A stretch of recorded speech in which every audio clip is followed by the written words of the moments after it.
አድማጭ ተመልካቾቻችን እንደምን ሰነበታችሁ? ፓስተር ጥሩነህ ወልደስላሴ እንደዚሁም ፓስተር ሮቤል ገዛኸኝ ፈቃደኛው ናችሁ ለዚህ ለውይይታችን ስለተገኛችሁ አድማጮቼ ስም እያመሰገንኩ የሚከተሉትን ጥያቄዎች ወደ እናንተ አቀርባለሁ። የመጀመሪያው ጥያቄ መጽሐፍትን የማንበብ ፍቅርና ችሎታ በተሰጥኦ የሚገኝ ነው ወይስ ግለሰቦች የሚያዳብሩት ነው? ፓስተር ጥሩነህ ከርሰው ልጀምር። የማንበብ ፍቅር የማንበብ ፍላጎት አብሮ የሚወለድ ነገር ነው ወይስ ሰው ከተወለደ በኋላ የሚማረው ነገር ነው ጥያቄው? እንዳስተዋልሁት ከሆነ ሁለቱም ነው፣ አንዱ ብቻ አይደለም። ተሰጥኦ መኖር አለበት። ሮ ማቴሪያሉ ሲወለድ ሰውየው የማንበብ ችሎታ የማንበብ ኢንትረስት ይዞ ከጂኑ ሲፈጠር ሳል ሊኖር ይችላል። ቆይቶ ግን ደግሞ እድሜው በሰለ ባለ ጊዜ ራሱ እያወቀ እያጠና እየመረመረ ወይም ሌላ ሰው እያስተማረው ያ ፍቅር ሊያድርበት ይችላል። ከሁለቱም አቅጣጫ ነው የሚመጣው። ግን ዋናው ከዚያም ይወረስ የተወረሰም ይኖራል፣ እዚህም እኛ ያሳደግነው የኮተኮነው ይኖራል። ዋናው ግን በኋላ የምንሰራው ነው። ያ የተወለደበቱ አይደለም።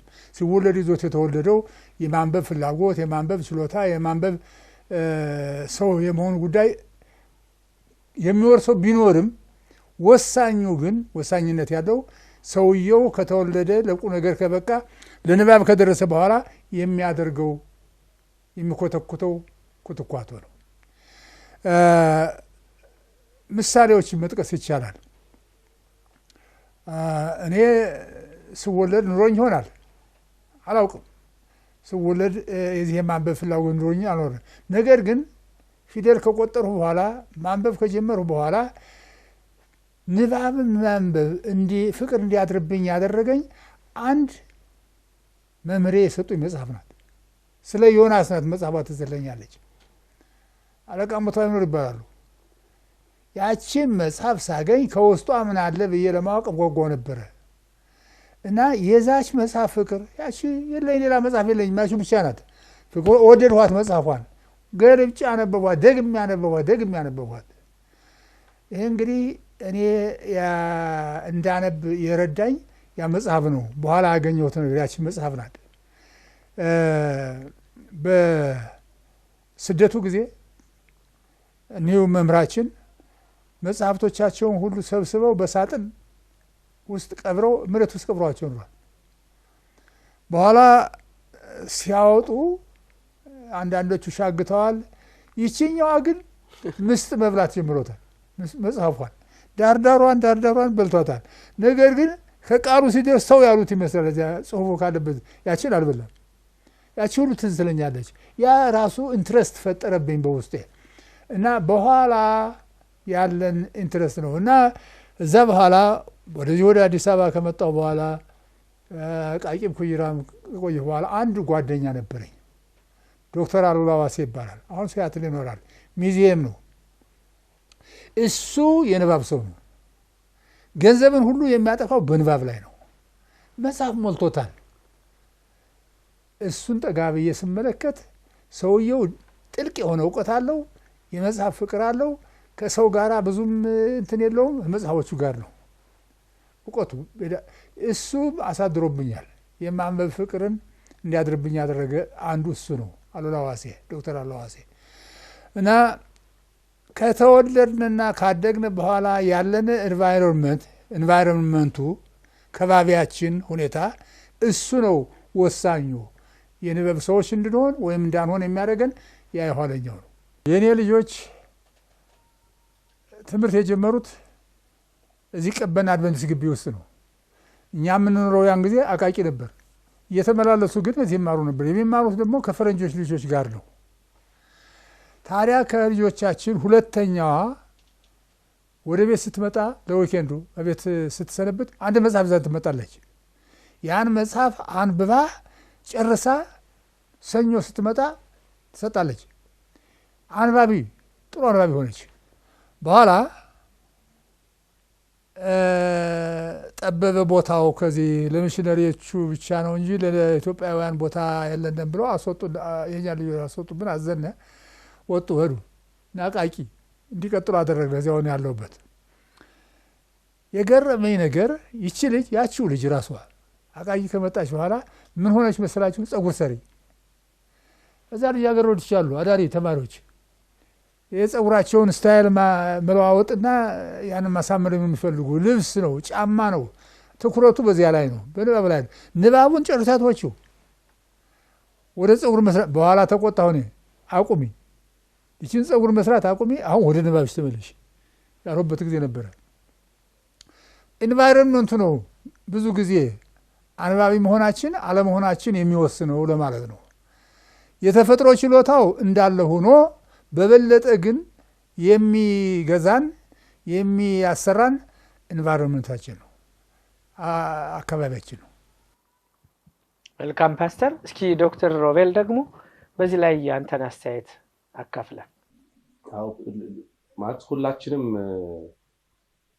ተማሪ ሆነን ነው እንግዲህ የምን ፈጠረው አይደል? ለመማር ቋንቋ እንኳን ይሄን ቋንቋ እንኳን ባዮሎጂካሊ አልወሰድነው።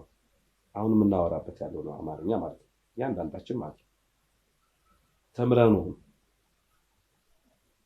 ባህል ተምረነው ሁሉም ነገር ተምረነው። ይሄ የሚያሳየን ምንድነው? የመማር ነገር ይዘን ነው የምንፈጠረው ማለት ነው። ለማወቅ ጉጉት ይዘን ነው የምንፈጠረው ማለት ነው። ስለዚህ ይሄ ለሁሉም ሰው የተሰጠ ስጦታ ነው ማለት ነው። ለሁሉም ሰው የተሰጠ ስጦታ ነው። ግን ንባብ ግን ምን ይጠይቃል? ልምድ ይጠይቃል። የሚዳብር ጉዳይ አሁን በዚህ ጉዳይ ላይ ሄደን ስንመለከታለን ምዕራባውያን እንደ ባህል አድርገውታል። እንደ ባህል አድርገውታል ይሄ ማንበብ ማለት ነው። በፊት እኮ በታሪክ ሄደን ስንመለከት እኮ ማንበብ ምናምን እኮ ለተወሰኑ ሰዎች የነበረበት ጊዜ ነበር እኮ ማለት በደንብ አድርገን እናውቀዋለን። አሁን በቤተ እምነት ለካህናት ለተወሰኑ ሰዎች ብቻ እነሱ አስተማሪ ሌላው ተማሪ የነበረበት ጊዜ ነበር እና ይሄ መጽሐፍ ቅዱስ እንኳን በመጽሐፍ ቅዱስነቱ ለምእመናን ሁሉ የማንበብ ነገርም አልነበራቸው።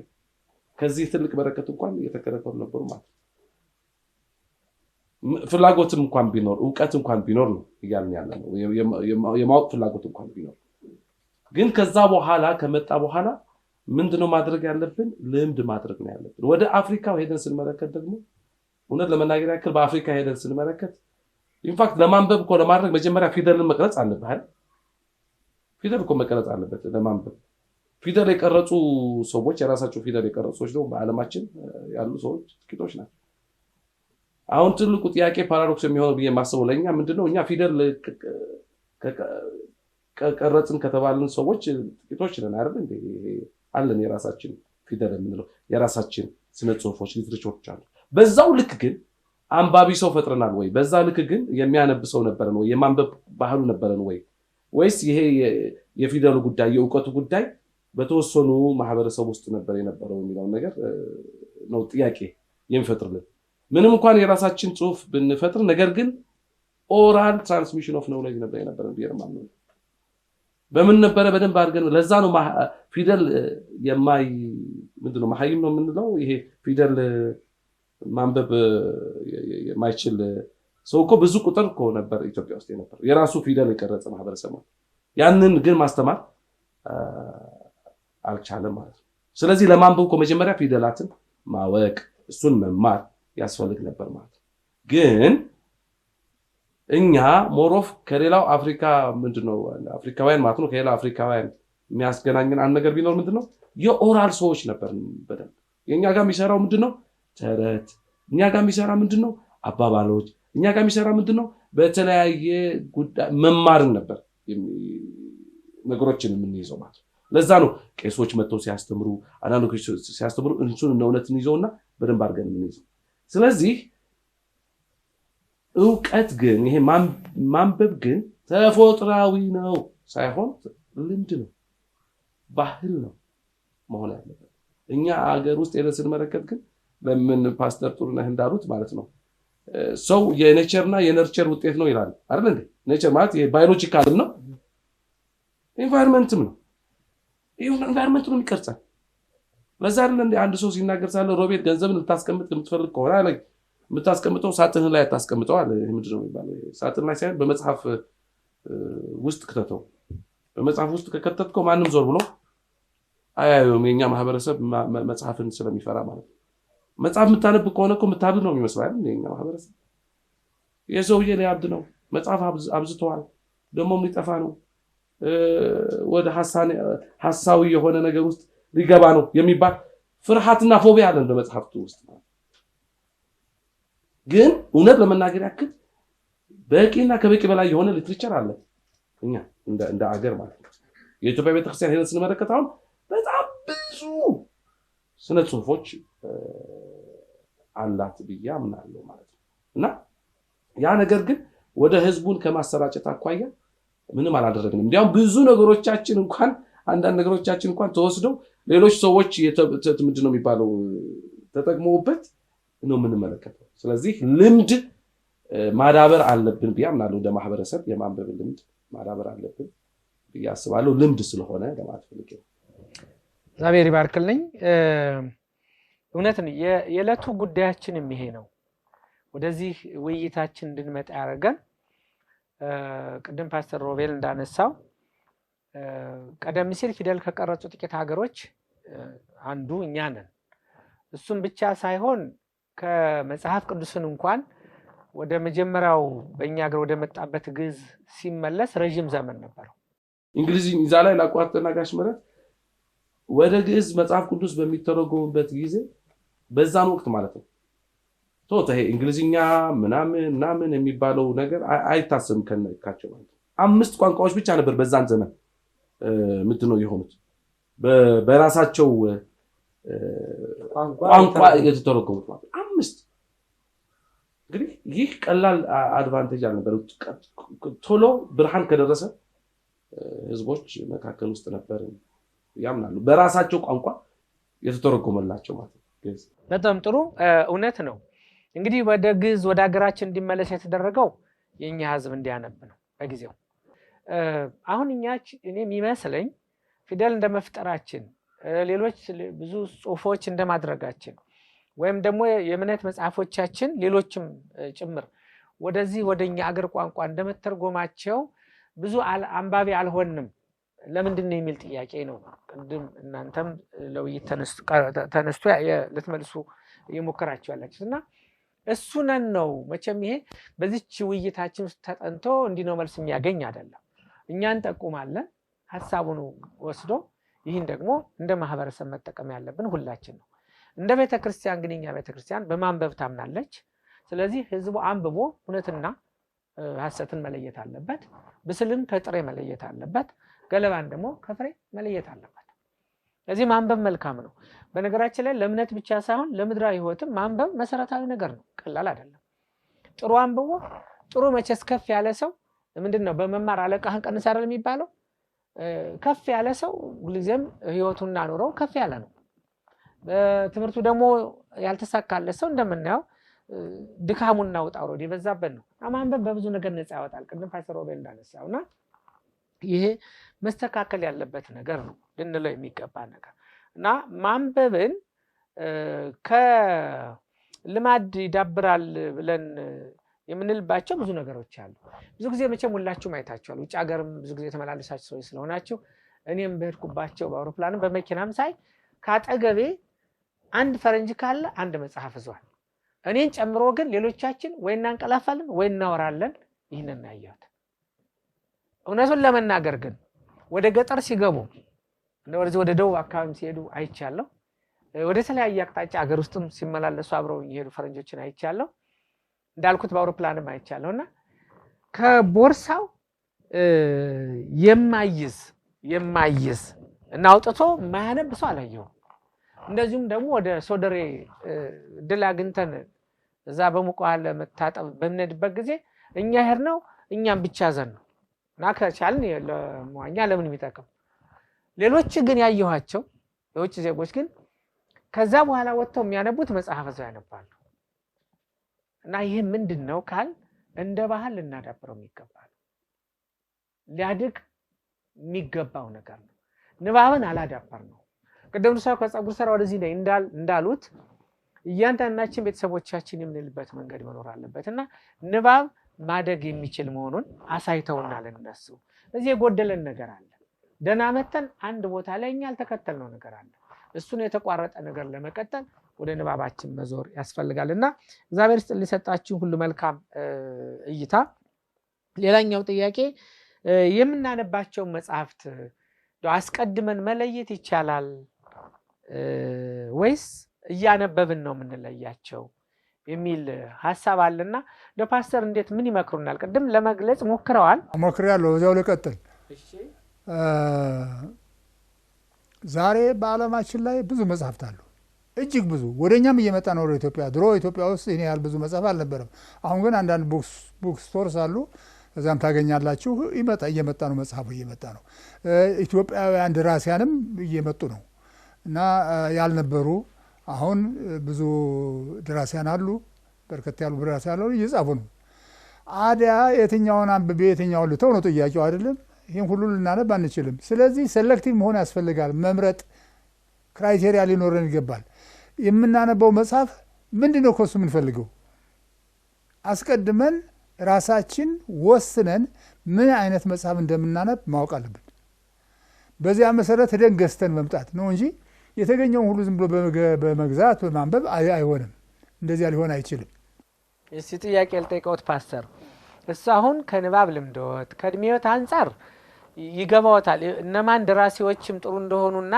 የቱ አካባቢ አሳታሚ ድርጅት ጥሩ መጽሐፍ እንደሚያሳትም ያውቃሉ ግን ጀማሪ ገና ምንም የማያውቅ ሰው እንዴት ይምረጠው ሄዶ ምን ይግዛ እሱን ማብራሪያ ይዩልን ጀማሪ የሆነ ሰው ልምድ ያለው ሰው አጠገቡ ሊኖር ወይ አባቱ ወይ ሌላ መጠየቅ ይጠቅመዋል ምን አይነት መጽሐፍ ላንብብ ምን ትመክረኛለህ እና እንደ ኢንተረስቱ ነው በሳይንስ በኩል የሚፈልገው እንደሆነ ሳይንስ ተማሪ እንደሆነ በሳይንሱ በኩል ሪኮመንድ ማድረግለት መጽሐፍ መኖር አለባቸው ይጠይቀኛል ሲጠይቀኝ እነግረዋለሁ ወይም ሂስትሪ እንደሆነ የሚፈልገው በሂስትሪ በኩል ስለ ኢትዮጵያ ሂስትሪ የትኛውን መጽሐፍ ላንብብ እንደሆነ ያንን እንነግሩ ያስፈልጋል እና የምናነባቸውን መጽሐፍት አስቀድመን ለይተን በአእምሮአችን አትሊስት አረስታቸው ምን አረስት ነው እኔ ላነብ የምፈልገው ስለ ሳይንስ ነው ስለ ሂስትሪ ነው ስለ ኬሚስትሪ ነው ምንድነው የምፈልገው ምንድነው ብዬ ማወቅ አለብኝ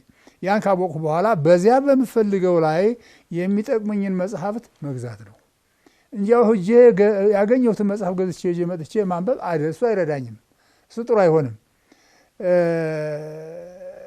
ጥሩዎቹን መጽሐፍት እንኳን ለማንበብ ግዛት ተቸግሬያለሁ ጥሩ መጽሐፍት አሉ ላነባቸው አሁን ያለ ጊዜ ያላገኘሁላቸው አሉ በዚያ ላይ ደግሞ የማይጠቅሙኝ መጽሐፍ የጨመርኩ እንደሆነ የባሰ ነው የሚሆነው ስለዚህ መለየቱ አስቀድሞ ተገቢ ነው የምለው በጀነራል አሁን ኢንትረስት እኔ ቀደም ተናግሬያለሁ ልድገመው ባዮግራፊ ካገኘሁ አላልፍም የአንድን ሰው ለምሳሌ አንስታይን ስለ አንስታይን የተጻፈ ነገር ካገኘሁ ሳላነበው አላልፍም በግድ ስለ አብርሃም ሊንከን አንድ መጽሐፍ ካገኘሁ አላልፈውም እሱንም አነባዋለሁ ስለ ስፐርጀን አንድ መጽሐፍ ካየሁ ከሰማሁ ያን አውቃለሁ እኒህ ሰዎች ምን አይነት ሰዎች እንደሆኑ ስለማውቅ ያን መጽሐፍ አላልፈውም እና አስቀድሞ ማወቅ ይገባል ወይስ እንዳጋጣሚ ሄደን እንግዛ አይደለም እንዳጋጣሚ ሄዶ መግዛት አይደለም አስቀድመህ የምትፈልገውን ጠቅለል ባለ መልኩ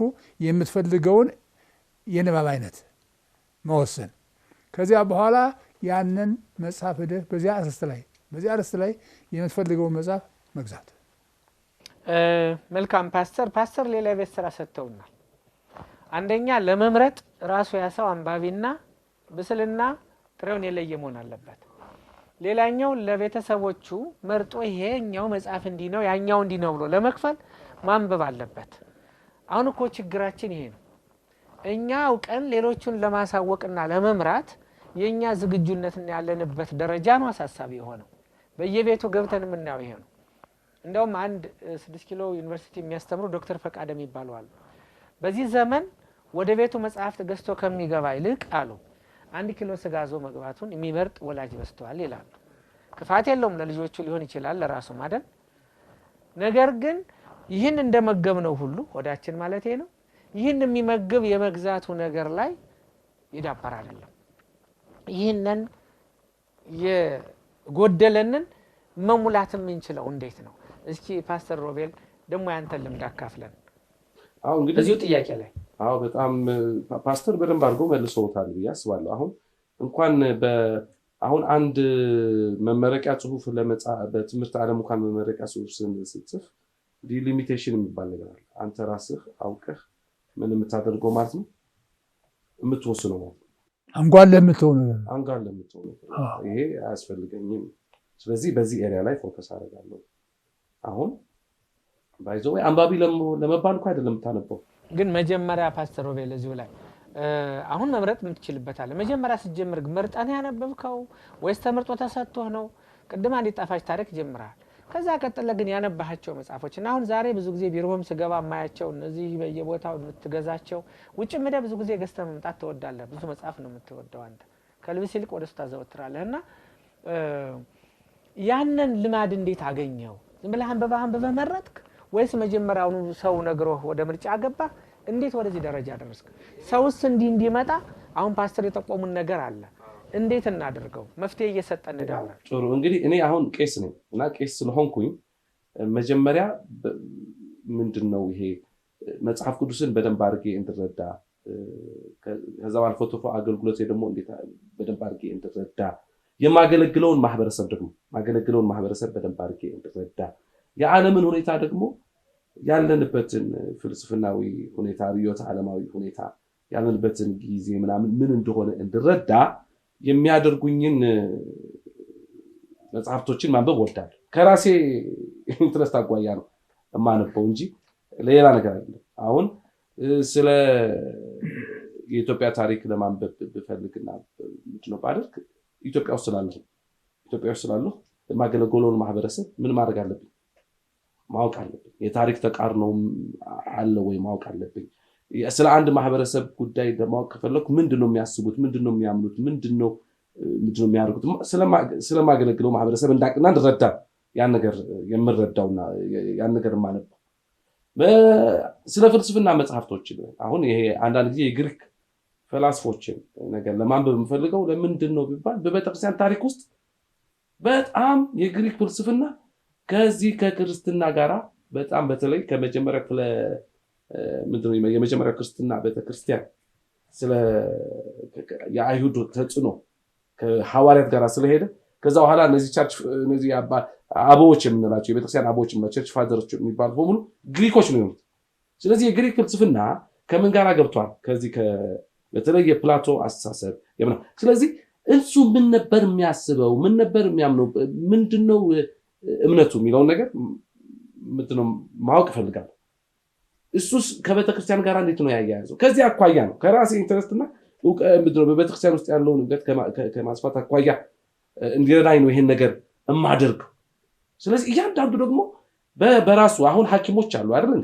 ሐኪሞች በሚኖርበት ጊዜ ትልቁ ችግር እንዴት መሰላችሁ? ትልቁ ችግር ለኔ የማስበው በተለይ ካነበብኩ ምንድነው ከተመረኩ በኋላ አሁን የኛ ማህበረሰብ የሚያነበው ዋላ ምናምን የሚያደርገው ዲግሪ ለማግኘት ነው። ፓስተር ዲግሪዋን ለማግኘት ተመረኩ ለመባል ከዛ በኋላ ተመረኩ ይባላል። ምንድነው ይባላል? ፎቶውን ይሰቅላል በቤቱ ዲግሪ አለኝ። ከዛ በኋላ መጽሐፍት ምን ያደርጋል? ያቆማል። ራሱን በራሱ አፕዴት የማያደርግ ሐኪም ሊያክመኝ ይፈልጋል እንዴ? ለምን ሁሉ ጊዜ እኮ ሰው ማወቅ መቻል አለበት። ሁሉ ሰው እኮ ሰው መረዳት መቻል አለበት። ስለዚህ እያንዳንዱ ሰው ከራሱ ፕሮፌሽን ከራሱ ሙያው ጋር ሊሄድ የሚችለውን ነገር ማድረግ መቻል አለበት። እሱን ሊያዳብርለት የሚችል አሁን ግን ይሄ ነገር እንዲያደርግ መጀመሪያ የማንበብ ምንድነው የሚባለው ፍላጎቱ ሊኖረው ይገባል። ልጅ እያለን እንግዲህ እኛ ነው የምንመርጥለት ብዬ ነው የማስበው። ልጅ እያለን እኔ አሁን ለልጆቼ ምንድነው የምመርጠው? አንደኛ ከእግዚአብሔር ጋር ያላቸውን ግንኙነት እንዲያጠነክሩ፣ ሁለተኛ እሱ ብቻ ሳይሆን የኛ ሀገር ተረቶች የኛ ሀገር ተረቶች ብዙ ተረቶች አሉ። እያንዳንዱ ማህበረሰብ ተረት አለ። ግብረገባዊ የሆነ ተረቶች ግብረገባዊ የሆነ አንደኛ ከማህበረሰባቸው እሳቤ ጋራና ምን ጋራ ምን ይገናኛል ይታያሉ። እዛው ተረቶች እኮ እያንዳንዱ ፍልስፍናችን እዛ ውስጥ አለ። እምነታችን እዛ ውስጥ አለ። ምን አስባለን እዛ ውስጥ አለ። ስለዚህ እያንዳንዱ የኢትዮጵያ ውስጥ ያለው ደግሞ ብሔረሰብ የምንለው እያንዳንዱ የራሱ የሆነ ምን አለ ተረት እሳቤ ምናምን አለ። እነዚህ በሙሉ አግኝተን ቢማሩበት በጣም ጥሩ ነው ብዬ አስባለሁ። ለምን ለወደፊቱ የእነን ማህበረሰብ ጋር ስለሚኖሩ ማለት ነው። እና እንደዛ አድርጌ ሰሌክት አድርጌ መጥላቸዋለሁ። ከዛ በኋላ ግን እነሱ ራሳቸው ደግሞ ማንበብ ሲጀምሩ እየመረጡ ይላል። አንድ አብነት ግን እዚህች ቦታ ላይ ትዝ ያለችኝ ነገር ተናግሬ ልጨርስ። አዋሳ ላገለግል ሄጄ ፓስተር ምን አጋጠመኝ? አንድ ወጣት ልጅ አጋጠመኝ እና ይህ ወጣት ልጅ በዛ ወቅት ሳደርግ ነው ያገኘኝ። ፓስተር ብሎ ጠራኝና አገኘሁት። አውቀዋለሁ። እዚህ ዩኒቨርሲቲ ተማሪ ሳለ ሳገለግለው የነበረው ወጣት ነው። የዩኒቨርሲቲ ተማሪ እያለ እንግዲህ ህብረት ነበራቸው ዩኒቨርሲቲ ተማሪዎች፣ እዛ ጠረዋል። አሁን ከዛ ፓስተር አለ እንዴ የት ነው መጀመሪያ እንግዲህ የምንጠይቀው ጥያቄ አለ። ሰው አገባህ ወይ? አይ አላገባሁም ይለኛል። ከዛ በኋላ እንዴት ነው የት ነው ቤተክርስቲያን የምትሄደው? አይ ቤተክርስቲያንማ አቁሜ ይለኛል። ምን ሆንክ? እኔ ደግሞ ያው ተቀኝ ምናምን አይ እኔ በእግዚአብሔር ማመን ትቼ ይለኛል። ይሄ አድቬንቲስት ቤተክርስቲያን ውስጥ ያደገ ወጣት ልጅ ነው። ከዲግሪ በኋላ ምን ሆነ ምን አንብበህ ስለው እንግዲህ አሁን እኔ ኦሾ የሚባል ፈላስፋ አለ። እኔ መጽሐፉን እንኳን አላነበብኩም። ይሄ ትልቅ ፈላስፋ ነው የሚያስብለውም በትልቅ ፈላስፎች ጋር የሚቀመጥም ሰው አይመስለኝም ዝም ብዬ ሳስበው። ግን በግሌ ስመለከት በዚህ በፍልስፍናው ዓለም ውስጥ ማለት እንግዲህ ኤቲስት ሆኗል ይሄ ልጅ። አሁን ይሄን አንብቦ ነው እንግዲህ አሁን አንብቦ እኔን እንደ ደንቆሮ ቆጥሮኛል። you see that's the difference እዚህ ላይ እኔን እንደ ደንቆሮ ቆጥሮኛል፣ እንደ ምስኪን የሚታዘንለት ሰው አድርጎኛል። እና ከዛ በኋላ እኔ እኮ በቃ ሃይማኖትና አቁሜ ነው። ከዛ ኦኬ ሌላ መጽሐፍት አንብበሃል? ክርስቲያናዊ የሆነ ፈላስፎችስ የጻፉት መጽሐፍቶች አንብበሃል? አላነበብኩም። ለዛ እንኳን እድል አልሰጠም። አንድ መጽሐፍ አነበበ፣ ሌላ ሄዶ ጋራ ማመዛዘን ሌሎች የሚሉትን ፍልስፍናዎችም ለመረዳት አልፈለገም ማለት ነው ይሄ ሰው ይሄ ወጣት። ከዛ በኋላ በዛው አሁን በምን አይነት ሁኔታ እንዳለም የማውቀው ነገር የለኝም፣ ግን ለኔ ትልቅ ትምህርት ሆነ። ስለዚህ የምናነበውን ነገር ማወቅ መቻል አለብን። ደግሞ ጥሩ የሆነ አቋም ይዘን ጥሩ የሆነ መረዳት ይዘን በተለይ ፓስተር መጀመሪያ እምነታችን በእግዚአብሔር ዘንድ ያለውን እምነት በብዙ መልኩ መልስ እንሰጥበት በሚችል አቋም ውስጥ ሆነ እሱን ደግሞ ሊያጠነክር የሚችል መጽሐፍቶችንም አንብበን ከዛ በኋላ ሌላው ጋራ ብንሄድ በጣም ጥሩ ነው የሚሆነው። ግን አንዳንድ ጊዜ በቃ ፓዥኖና ሁሉም ነገር እናንብባለን ብለን እንጽፋለን ማለት ነው። ፓስተር ሮቤል መልካም አስተያየት ነበረ። እይታና ልምድን ያካፈልከን እናመሰግናለሁ። እንደውም ወደ ሌላኛው ጥያቄ አንተ በዛው ገብተልኛልና የማናነባቸው መጽሐፎች አሉ ወይ በምን እንለያቸዋለን የሚል ጥያቄ ነበረ። ቅድም የማናነባቸው መጽሐፎችን እያነበብን እንደምንሳሳት ያሳያል። ግን የዚህ ሁሉ ችግሩ ግን የንባብ ብስለታችንም ግልብ መሆን ነው። ይህ ሰው ስለ እምነቱ ጥሩ አድርጎ አንብቦ ቢሆን ኑሮ የቅድም የጠቀስከው ወጣት ሌላኛውን ቢያነበው ሁለቱን ሲያስተያይ ልዩነቱን ማግኘት ይችል ነበር። አንዳንድ ጊዜ እናምናለን እንላለን ወይም የአንድ እምነት ተከታይ ልንሆን እንችላለን እንጂ ስለዚህ እምነት ጥልቀት ያለው ዕውቀት ከሌለን እንደዚህ ነው በቀላሉ የምንወሰደውና አለማንበብም አንዱ ስተት ሊከተን እንደሚችል ያሳያል። የማናነባቸው መጽሐፎች ይኖራሉ ካሉስ በምን ለያቸው? እንደው ይነን ብትነኩልኝ። ምክንያቱም በእይታ መለየት ይቻላል በዚህ በሽፋኑ ወይስ አንብበን ውስጥ አበጥረን ነው የምንለያቸው? ደግሞ እናንብብ ካልን ደግሞ እንደቀድሙ ልጅ መወሰር ሊመጣ ነው። ያልበሰለ አእምሮ ከተገኘ ይሄ ልክ ነው ሊል ነው። ለዚህም ነው ብዙ ሰዎች በተለያየ መንገድ ያልሆነ ችግር ውስጥ የገቡ ልጆችን አስታውሳለሁ። እንደዚሁም ደግሞ በዚህ በፊክሽኑ ዓለም ውስጥ በጣም ጠልቀው ገብተው ደግሞ ራሳቸውን የፊክሽን ዓለም ነዋሪ ያደረጉ ሰዎችም ይበዛሉ።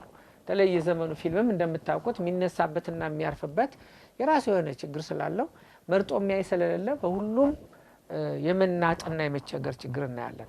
እና በዚህ ጉዳይ ላይ እንደው እርሶ ምን ይመክሩናል ፓስተር? እንዴት እንለየው? ለመሆኑ አለ ወይ የማናነበው? አለ። ልናነበው የማይገባ መጽሐፍ አለ። ያልናነበው የማይገባው መጽሐፍ ምን አይነት መጽሐፍ ነው? የውሸት መጽሐፍ ፊክሽን ተጠቅሷል። አሁን ልድገመው። ፊክሽን አንዳንድ ጊዜ ከእውነቱ ጋር የተያያዘ ሊሆን ይችላል። ፊክሽንም ሆኖ ከእውነቱ ያራቀ ሊሆን ይችላል። ነገር ግን እሱ እንደገና አንብቦ መለየትን ያን ጊዜውን ካጠፋህበት በኋላ ይጠይቃል። ስለዚህ ጀነራሊ በበኩል እኔ ጊዜ የለኝም ለፊክሽን፣ ጊዜ ያለኝ ለመጽሐፍ ቅዱስ። እሱ ዛሬም ባነበው ነገም ባነበው ያው ነው፣ የሚለወጥ ነገር የለውም። ለዘላለም አንድ አይነት እውነት ስለሆነ ያው እውነቱ ለዘላለም ጸንቶ የሚቆይ ስለሆነ በእሱ ላይ በመተማመን ያለ መፍራት መጽሐፍ ቅዱሴን ባጠና መጽሐፍ ቅዱሴን ባነብ ምንም ጉዳት የማያመጣ መሆኑን ስለማውቅ እሱን በብዛት ላነበው እችላለሁ። ሌላ ደግሞ ቅድም የጠቀስኩት ነገር አለ፣ የባዮግራፊ ጉዳይም አለ። ባዮግራፊም የትልቅ ሰዎችን ባዮግራፊ ስናነብሳለ የነሱን አእምሮ እያነበብን ነው። ከነሱ ጋር እየተነጋገርን ነው። ከነሱ ጋር ውይይት እያካሄድን ነው። ቅድም ጠቅሰ ነበር ከጳውሎስ ጋር ውይይት ጽሑፍ ስናነብሳለን። ከዚህ ላይ ምንም እንሳሳታለን ብለን የምንሰጋው ነገር የለም። ማስተዋል የማንበብና ጊዜ ወስዶ አንብቦ የመረዳት ጉዳይ ነው እንጂ እኛን ያበላሸናል ካነበብነው በኋላ አእምሮችን ይበክላል የምንለው ነገር የለም። ችግር የሚመጣው እንግዲህ ችግሩ ገና ህፃናት ሆኑ ገና ወጣቶች ሆኑ ይህንን ሁሉ ለይተው ላላወቁ ልጆች እንዴት ይለዩት ነው። በዚህ ላይ የመምህራን ሚና አለ። መምህራን ተማሪዎቻቸውን በዚህ ላይ ሊረዷቸው ይገባል። ምን አይነት የገሌ መጽሐፍ ገሌ የሚለውን ሳይሆን ምን አይነት መጽሐፍ ነው ሊያነቡ የሚገባቸው፣ ምን አይነት መጽሐፍ ነው ሊያነቡ የማይገባቸው አለ። አሁን ብዙ ስለ ሴክስ የተጻፉ መጽሐፍት አሉ። ብላሽ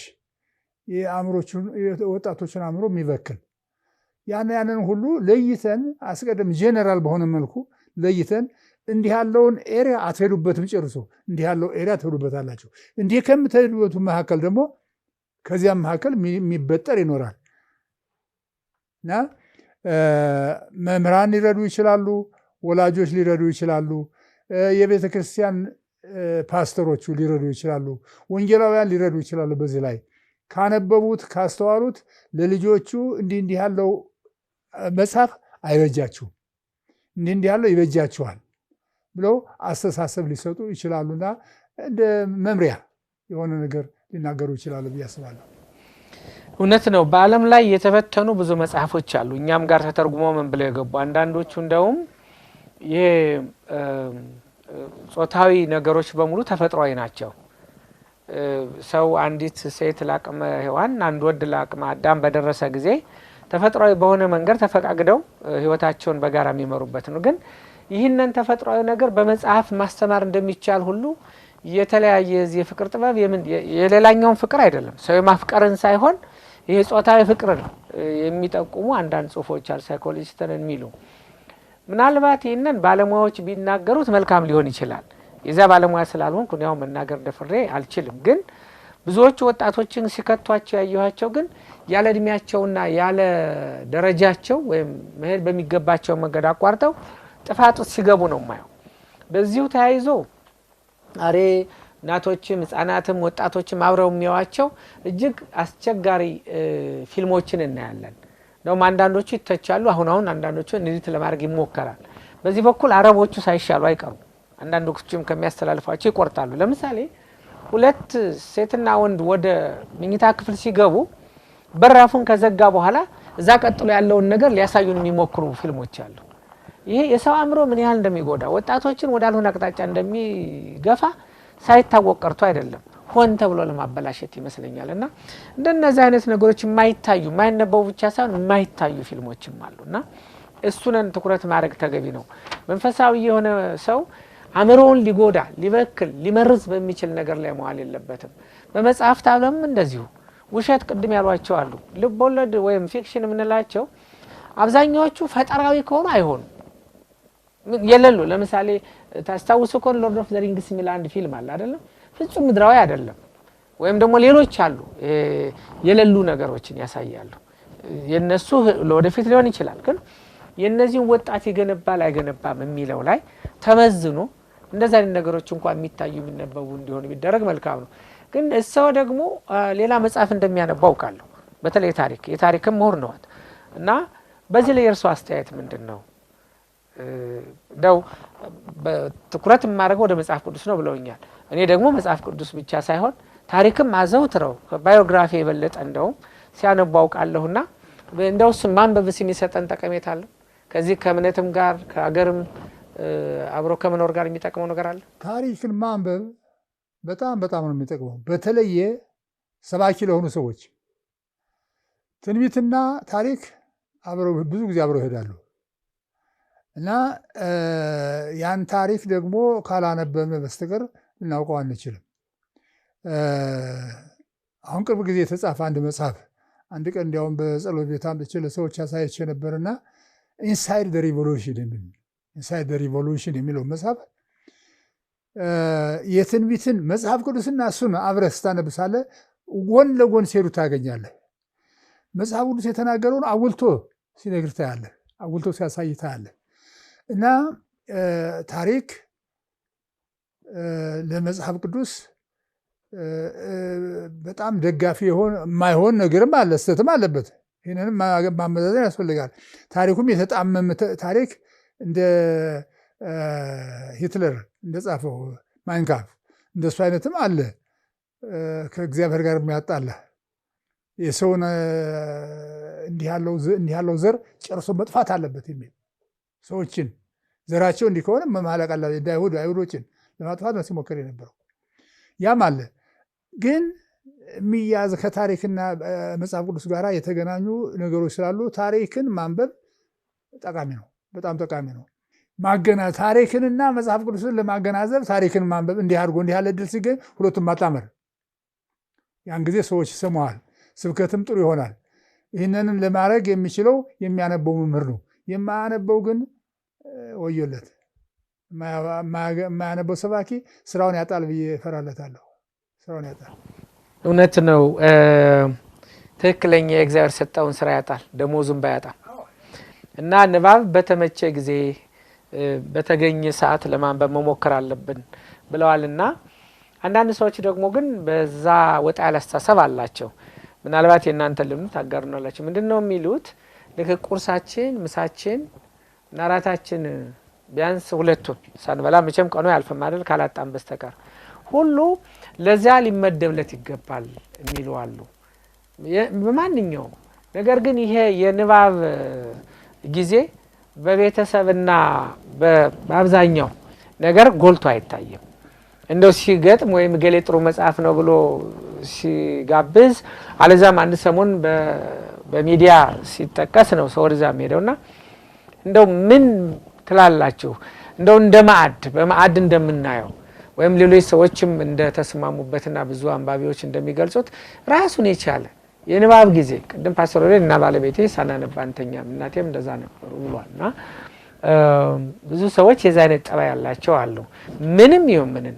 እንደነ ዶክተር ከበደ ሚካኤል አይነት ራሳቸውን እንደነ ጳውሎስ እንደውም የሰማሁት ምንድነው ክፍለ ሀገር ለስራ ሄዶ መጽሐፍ ይዞ ሄዳ 2-3 ግን በጣም አንባቢ ስለሌትም ቀንም ያልቅበታል ሲያልቅበት ሱቅ ሄድና ስኳር ተጠቅሎን ያን የሚሸጠው እነን ተጠቅሎን ይገዛና ስኳር እዛ ጋር ዘርግፎ ያን የተቀደደውን እየገጣጠመ ለማንበብ ይሞክር እንደነበር በጣም የቅርብ ሰዎች ሲናገሩ ሰምቻለሁና እንደው ጊዜ ሊሰጠው የሚገባ ጉዳይ ነው እንደ ቤተክርስቲያን ሱነት ይሄንን ማድረግስ የለብንም ወይ አሁን ከፓስተር ልቆይና እንደው የሰውንም ልምድና አስተያየት ሰጥተውን ደሞ ወደ ሮቤል እንሻገራለን በእኔ እድሜ ይቻላል ስኬጁል አድርጎ እዚህ እስከዚህ የንባብ ከዚህ እስከዚህ የጸሎት ከዚህ እስከዚህ የሽርሽር ምናምን ብሎ ጊዜህን ከፋፍለህ መድበህ ትችላለህ አሁን በጊዜ የማዝኔ ነኝ እንደፈለጉ አድርጌ ስኬጁል አድርግ ይችላል የመንግስት ሰራተኛስ ቢሆን የመንግስት ሰራተኛ ብትሆን መንግስትም ባይሆን የኛም የድርጅት ሰራተኛም ቢሆን እንደሱ አድርገህ ስኬጁል ለማውጣት ይቸግራል ላይሆን ይችላል ምክንያቱም የቀኑ ስራ የቀኑ ስኬጁል አንዱ ባንዱ ላይ የተደራረበ ስለሚሆን ለንባብ ጊዜ አይሰጥህም ታዲያ የሚሻለው ብዬ የማስበው ምንድነው ስኬጁል ልታደርግ የምትችለው የጧትና የማታ ንባብ ስኬጁል ለማድረግ ይቻላል ጧት አሁን እኛ ቤት ቁርስ ሲቀርብ የሚቀርብ መጽሐፍ አብሮ የሚቀርብ መጽሐፍ አለ ማታም ከመተኛቻችን በፊት የምናነበውና የምንጸልየው ጸሎት አለ እና በዚያ ምንድነው የምናደርገው በጧት የተወሰነ ንባብ የሞርኒንግ ዋች የምናነበው አለ ያን ሁሉ ለዚህ ስኬጁል አድርጎ ሳንበላ በፊት እናነባለን እንደዚያ ማድረግ ይቻላል ማይቻለው ግን በስራ ላይ ያለህ ከሆነ ቀኑን ሁሉ ስኬጁል የተያዘ ከሆነ አስቸጋሪ ነው በተለይ በቢሮ መስራ ከሆነ የሰዎችን ጉዳይ ተፈጽማለህ አንዷን ቋንቋ ከፍቶ ገብቶ እሱ ጋር ሲጨር ደሞ ሌላ ያንኳኳል ይመጣል ይቀጥላል ይመጣል አይሆንም ለማለት አችልም ከዚያ የተቀመጥከው የነሱን ጉዳይ ለመፈጸም ነው በቢሮ የተቀመጥከው እና ስለዚህ ያንን ጊዜ አላዝበትም ያ ሌላ ጊዜ ነው እኔም ማዝባት ግን ቤቴ ከገባ በኋላ ጧትና ማታ የራሴ ጊዜ አለኝ ያንን ስኬጁል ማድረግ ነው በዚያ ላይ ስኬጁል አድርጎ ማንበብ ይቻላል ፓስተር ሮቤል እስኪ ወደ አንተ ደግሞ የራስህን ልምድና አስተያየትን በዚህ ሰተን ወደሚቀጥለው ጥያቄ እንለፍ ማለት እኔ አሁን በተለይ ሰው ስለ ቦታ ስለማይሰጠው ነው እንጂ ብዙ የኛ ማህበረሰብ ማለት ነው መኪና የለውም አይደል መኪና ስለሌለው በምንድን ነው የሚንቀሳቀሰው ብንል በታክሲ ነው የሚንቀሳቀሰው ወይ በምንድን ነው በአውቶቡስ ነው የሚንቀሳቀሰው ስለዚህ አውቶቡስ ጋር ከመግባት በፊት ወይ ደግሞ ታክሲ ውስጥ ከመግባት በፊት ደግሞ አሁን የተለመደ ምን አለ ወረፋ አለ አይደል ጊዜ የሚወስድ ወረፋ አለ ስለዚህ ምርጫ ነው ሁሉም ነገር ስለ ምርጫና ልምድ ነው ብዬ ነው ማስበው እኔ አሁን በአውሮፕላን መጓዝ በጣም ወድበት ዋና ምክንያት ምን አለኝ በአውሮፕላን ሲሄድ ምንም ችግር አይሰማኝም በመኪና ሲሄድና መጽሐፍ ካነበብኩ ግን ያመኛል በጣም የሚገርማችሁ እሱ ነው በጣም የሚቆጨኝ ነገር ቢኖር ያ ሰዓት ነው በጣም የሚቆጨኝ በጣም እቀናባቸዋለሁ በሰዎች እቀናለሁ ከዚህ ከአዲስ አበባ እስከ መቀለ ከአዲስ አበባ እስከ ባህር ዳር የተጓዝኩባቸው ጊዜያቶች ነበሩ ለአገልግሎት ፓስተር እንዴት እንደሚቆጨኝ ነግራችሁ አልችልም አንድ ቀን በጣም ተበሳጭቼ ማለት ነው እንደፈለገ ይሁን ብዬ እስቲ ለሞክር ብዬ ግን አመመኝ ሊትራሊ አመመኝ በመኪና ሲሄድ ሲክነስ ሞሽን ሲክነስ በመኪና አልችልም በአውሮፕላን ነው ቻይሉ በአውሮፕላን ሲሄድ ሁሉ ጊዜ መጽሐፍ ይዤ ነው የምሄደው ስለዚህ ትዝ ይለኛል መጽሐፍ የጨረስኩበት አሁን ወደ አሜሪካ የተጓዙ ጊዜ አንድ መጽሐፍ ጨርሻለሁ እኔ እዛ ሲሄድ ጥሩ ጊዜ ነው ልክ እንደዚህ ደግሞ አሁን ታክሲ ውስጥ ሆነ ጊዜ አለ በጣም ታክሲ ውስጥ አትሊስት በአውቶቡስ ላይ ምናልባት ስለምትገፋፋ ምናምን ላይ መች ይችላል ቢያስባል ታክሲ ውስጥ ሆነ የማንበብ አሁን ብዙ ሰው ፌስቡክ ላይ እኮ ግን ሲያነብት መለከታላችሁ ሲያይቆ ታያታላችሁ እኮ ሌላ ልምድ አዳብሯልኛ ማህበረሰብ ሌላ ልምድ አዳብሯል የፕሮግራም ትንሽ እሱም ቢሆን ያ ነገር ለጥሩ ነገር ቢሆን በጣም ጥሩ ነው ቢያስባለሁ ሌላው በጣም የሚያሳዝነው እኛ ሀገር ውስጥ ያሉ መጽሐፍቶች ራሱ የኛ ህዝብ አሁን የማንበብ ነገር ምንድን ነው የሚባለው ዳብሯል ምናምን ይባላል እንጂ ኦኬ ግን ማቴሪያሉስ ራሱ ማቴሪያሉ አንድ ሰው የተሻለ ያደርገዋል ወይ እግዚአብሔር እንዲፈራ ያደርገዋል ወይ ወገኑን ሌላውን ሰው እንዲወድ ያደርጋል ወይስ የሌለ ምንድን ነው የሚባለው የጥላቻ እርኩሰት የተሞላበት ነገር ነው የሞላው ማጥቆች ብለን ሄደን ስንመለከት ገለባ ነው ወይስ ደንበኛ ሳብስታንስ ያለው ስንዴ ያለው ነገር ነው እዛ ቦታ ላይ የምንመለከተው ስለ ታሪክ ሄደን ስንመለከት ሳለ ወይ ሪሰርችድ የሆነ ሁሉን አቀፍ የሆነ ነገር ነው እዛ ቦታ ላይ ያለ ወይስ ሌላውን ዲሁማናይዝ የሚያደርግ ሌላውን ታሪክ እንደሌለው አድርጎ የሚቆጥር ወይ ደግሞ አንታጎኒ ምንድነው የሚባለው ይሄ ምንድነው ህዝብን ከህዝብ ጋራ ድርባለው ሊያነሳሳ የሚችል ነገር ነው የሞላው እና ይሄ ለውጤቱ ምን ፈረንጆች ሌላ የሚሉት ነገር አለ you are what you eat አለ የሚባለው አንተ የምትበላው ነህ ሰው በፌስቡክም ይሁን ዋላ በመናምን ነው ማለት እዛ ጊዜ ያሳለፈ ነው ያለው የሆነ በዛ በምንድነው ግን ያ ነገር ለመጽሐፍ መጠቀም ይችል ነበር ጥሩ ነገር ለማንበብ ይጠቀምበት ነበር ያስባል እኛ እንደ ክርስቲያኖች እኔ በግሌ ማንበብ አለብኝ ማለት አንዱ ስራዬ ማንበብ ነው የተቀጠርኩት እኔ እኮ ቄስ እኮ እንዴት ጥሩ መሰለ ደሞዝ የሚበላው እንዲያነብ ደሞዝ የሚበላው እንዲጸልይ ደሞዝ የሚበላው ሰዎች እንዲያዛና ስለዚህ አንዱ ፓርቲ ማንበብ ነው የግድ ማንበብ አለብኝ ካላነበብኩ እንዴት አድርጌ ነው የምሰብከው ግን አነባለሁ ወይ ነው ትልቅ ጥያቄ ሁሉም ሰው ማንበብ ግዴታው ነው እንግዲህ አንዱ ፓርቱ እንዲያነብ ነው ግን ጥናቶች ሲያመለክቱ በጣም የሚያሳዝነው ጋሽ ምህረት በጣም ጥናቶች ሲያመለክቱ ቄሶች በንባብ በጾት ከሚያሳልፉት ጊዜ ይልቅ አድሚኒስትሬቲቭ በሆነ አስተዳደራዊ በሆነ ጊዜ ምን ያደርጋሉ much of their time ያርፋል ጊዜ ጋር በተያያዘ ግን አሁንም ቢሆን ፓስተር ሁለታችሁም አንድ ነገር ብላችሁኛል ያው የጊዜ ጥበትን እናውቀዋለን ግን እንዲህም ሆኖ ጊዜ ጠባል ብለን ልናልፈው ነው የሚገባ ከንቅልፋችንም ሆነ ቅድም እንዳልኩ ከምግባቸው ከሆነ ሰዓትም ፓስተር ወር ቅድም ጥሩ አንስታል ታክሲ ላይ ብዙ ሰዓት ቆመን እናሳልፋለን ወይም ቁጭ ብለንም ዝም ብለን እንሄዳለን እንዲሁ በተለያየ ነገር ላይ አንዳንድ ጊዜም እውነት ለመናገር በጣም ያን ያህል ውጥረትም የበዛበት ስራ የሚኖርበት ወቅት የመኖሩን ያክል ደግሞ ፋታ የምናገኝበትም አለ እንደው በዛ ጊዜስ እችን አግኝቻለሁ ብለን እንልበት ምን አነብበት አለ ወይና ትንሽ ልናነብ የሚገባ አይኖርንም ወይ ልንሰጠው በቀኑም ሆነ በጊዜያችን ውስጥ የምናነብበት መንፈሳዊ መጽሐፍ ነው ወይም ሌላ ታሪክም ነው ሊኖረን አይገባም የሚል ጥያቄ ነው እኔ አሁን የመንግስት መስሪያ ቤት ሲሄድ ነው ጋሽ ምህረት መጽሐፍ ሳልይዝ አልሄድም እንገር ጋሽ ምህረት የሚያስከደኝ ነገር ካለ ምንድነው የመንግስት መስሪያ ቤት አንደኛ ጸሎት አድርጌ እሄዳለሁ እግዚአብሔር ሆይ ሞገስ ስጠኝ ነገሩን አሳጥርልኝ ብዬ ማለት ነው ደሞም እንዳልጋጭም ጠብቀኝ ጥሩ ምንድነው የሚባለው ምንድነው አንተን ሪፕሬዘንት አድርጌ እንዴ እዛው ደግሞ ስብሰባ ላይ ማን ነው ወረፋ ምናምን ስለሚኖር ብዙ ሰዓት ነው የሚያስቀምጥ ያውቃለሁ ምን አድርጋለሁ ምንድነው ማስበው የግድ እኮ ጊዜን ምን ማድረግ አለብኝ መጽሐፍ ይዤ መሄድ አለብኝ ስለዚህ መጽሐፍ ሁሉ ጊዜ ይዤ እሄዳለሁ ወረፋ ያለበት ቦታ ላይ አሁን በብዛት እኔ አርብ ምናምን ለሰንበት ዝግጅት በሚሆንበት ጊዜ ምንድነው ፉል ውሃ መታጠብ ደስ ይለኛል እዛ ከመሄደ በፊት ምን አረጋለሁ መጽሐፍ ይዤ ነው የሚሄደው ወረፋ ካለ እንኳን ምን አረጋለሁ አነባለሁ ስለዚህ ይሄ በጣም ጥሩ ነው ያስባለሁ ሰዎች ቢጠቀሙበት ጥሩ ጥቆማ ነው በእያንዳንዱ የሚባክን ጊዜ አለ እንጠቀምበት በጣም ጊዜ ያጣን ደግሞ ትንሽም ብትሆን ጊዜ እንስጣት እንዳልነው ትንሽ ካላነበብን እንደውም አንድ ሙር ሲናገሩ የሰማኋቸው ምን ይላሉ አንድ የማስተርስ ዲግሪ ያለው ሰው ከጨረሰ በኋላ ማለት ነው ከተመረቀ ለ5 አመት ሳያነብ ከቆየ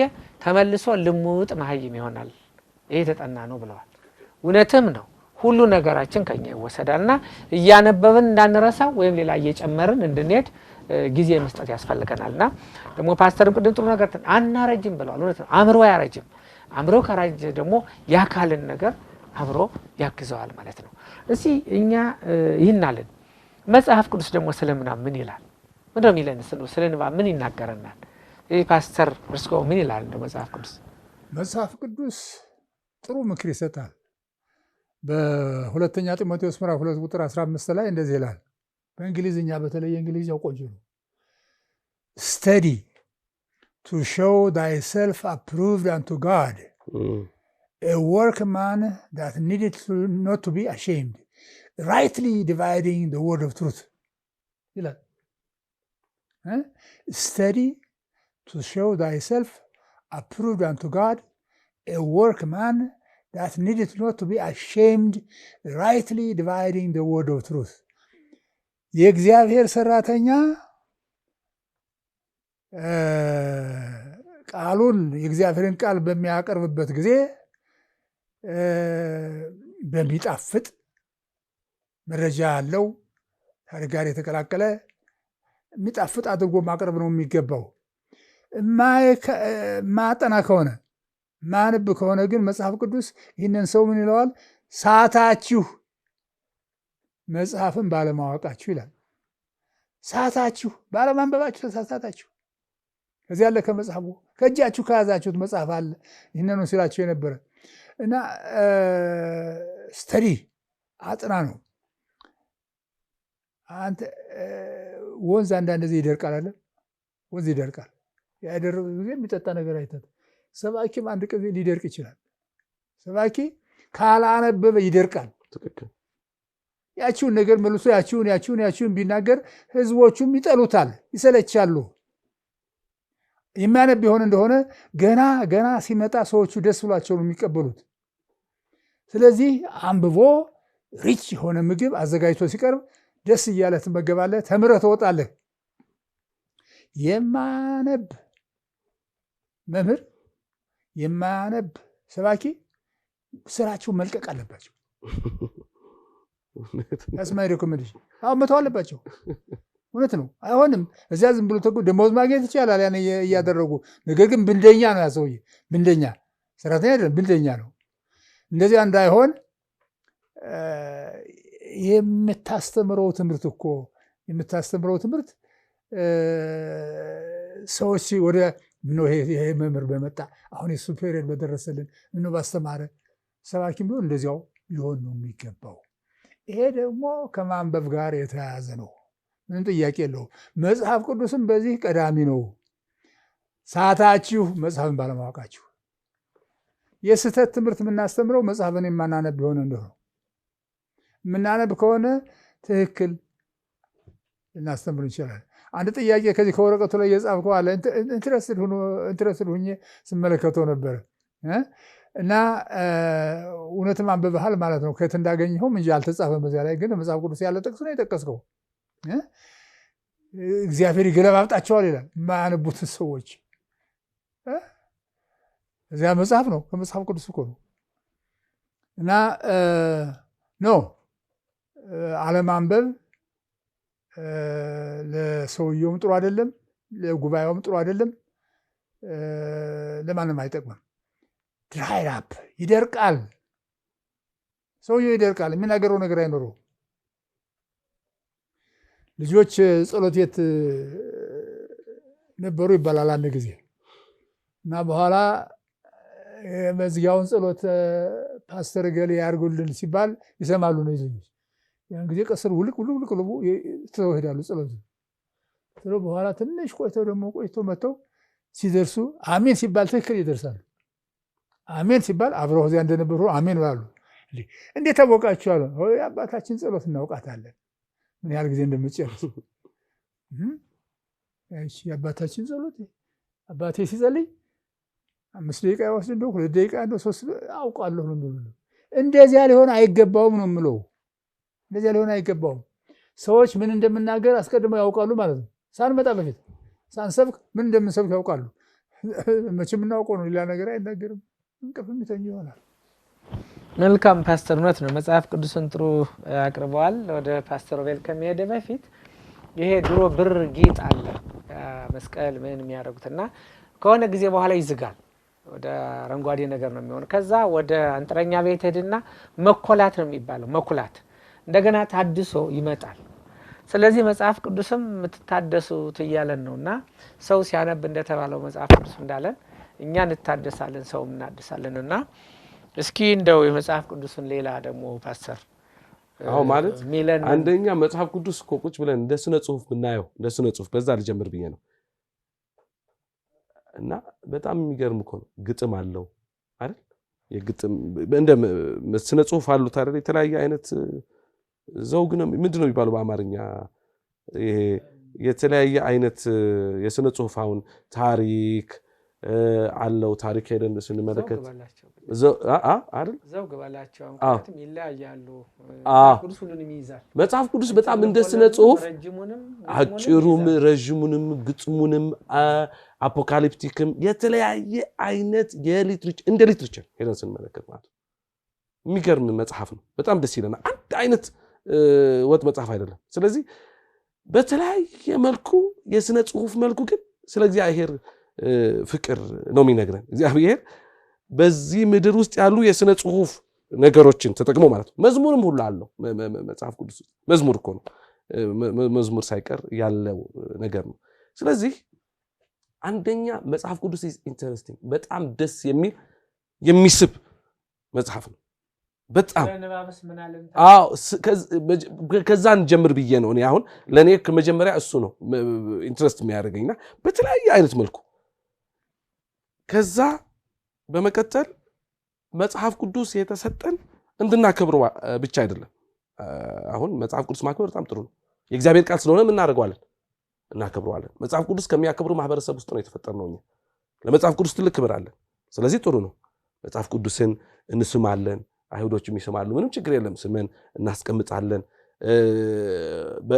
በስነ ስርዓት ማስቀመጣችን በጣም ጥሩ ነው ግን መጽሐፍ ቅዱስ አስቀምጠው አክብረው ብቻ አይደለም የተባለው አሁን መጽሐፍ ቅዱስን ማክበር የምናሳየው በምንድነው በማንበብ ነው እንድናነበው ነው የተሰጠን ብላው ነው የተባለው መጽሐፍ ቅዱስ ሰው በእንጀራ ብቻ አይኖርም ያለው ጌታ ኢየሱስ ክርስቶስ አይደል ጌታ ኢየሱስ ክርስቶስ በእንጀራ ብቻ ምን ያደርግም አይኖርም ከምን ጋራ ነው ከእንጀራ ጋራ ያያያዘው ያለ እንጀራ ህይወት የለም አይደል እንዴ ልክ እንደዛው የእግዚአብሔር ቃል ደግሞ ህይወት ነው ስለዚህ እንድናነበው ነው ለዮሐንስ እግዚአብሔር ምንድነው ያን ራእይ ሲሰጠው ይሄንን ቃል አንብበው